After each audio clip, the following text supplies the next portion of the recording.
مسیح میں سلام۔ آج کی ویڈیو میں ہم متنی نقادیت کے بارے میں بات کریں گے۔ یہ ایک اہم موضوع ہے جو بائبل مقدس کے اصل متن کی بحالی میں مدد دیتا ہے۔ اگر آپ جاننا چاہتے ہیں کہ یہ عمل کس طرح کام کرتا ہے اور اس کی اہمیت کیا ہے تو ہمارے ساتھ رہیے۔ متنی نقادیت کا مفہوم یہ ہے کہ یہ ماہرین کی جانب سے مختلف قدیم نسخوں کا موازنہ کرنے کا عمل ہے۔ اس سے یہ معلوم کرنے کی کوشش کی جاتی ہے کہ اصل متن کیا تھا، کیونکہ تاریخی تحریروں کے نسخوں میں اکثر غلطیاں ہوتی ہیں۔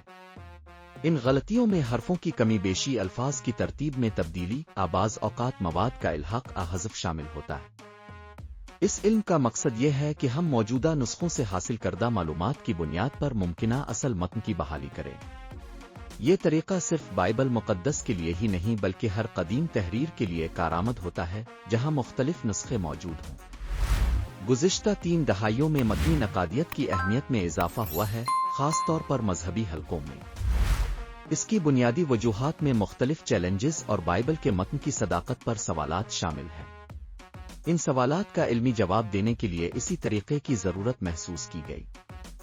انٹرنیٹ اور ڈیجیٹل دور نے متنی نقادیت کو مزید آسان بنا دیا ہے، جیسے کہ سویاٹیکس کوڈیکس کی آن لائن موجودگی نے پرانے نسخوں کا مطالعہ ممکن بنایا۔ اس طرح محققین کے لیے ان نسخوں تک رسائی قبل از وقت کی نسبت زیادہ آسان ہو گئی ہے۔ تحقیقی اداروں اور مذہبی اسکالرز نے بھی اس علم میں سرمایہ کاری کی ہے، جس سے یہ موضوع عوام کے سامنے زیادہ واضح ہو گیا ہے۔ مسیحی اپالوجیٹکس نے بھی اس میدان میں دلچسپ تجربات کیے ہیں جو ایمان کی دفاع میں کام آتے ہیں۔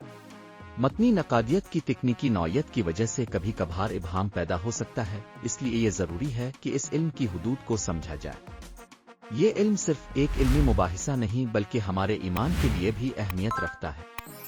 ہمیں غور کرنا چاہیے کہ متنی نقادیت کا کیا عملی اثر ہے۔ یہ دونوں چیزیں فراہم کرتی ہے، فکر کا استحکام اور ہمارے ایمان کی علمی بنیاد فراہم کرتی ہے۔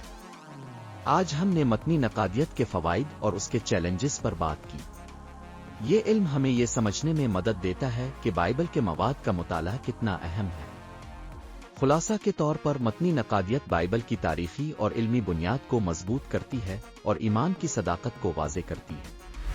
اس علم کے ذریعے ہم یہ جان سکتے ہیں کہ ہماری عقائد کی بنیاد محض نظریات پر نہیں بلکہ تاریخی شواہد پر بھی ہے۔ اگر آپ کو یہ ویڈیو پسند آئے تو اسے لائک کریں، اپنے دوستوں کے ساتھ شیئر کریں اور ہمارے چینل کو سبسکرائب کرنا نہ بھولیں۔ کمنٹس میں بتائیں کہ آپ کس موضوع پر مزید ویڈیوز دیکھنا چاہیں گے، مثلاً مسیحیت، تاریخ یا دیگر اعتقادی موضوعات۔ خداوند کا فضل اور سلامتی اب سب کے ساتھ رہے۔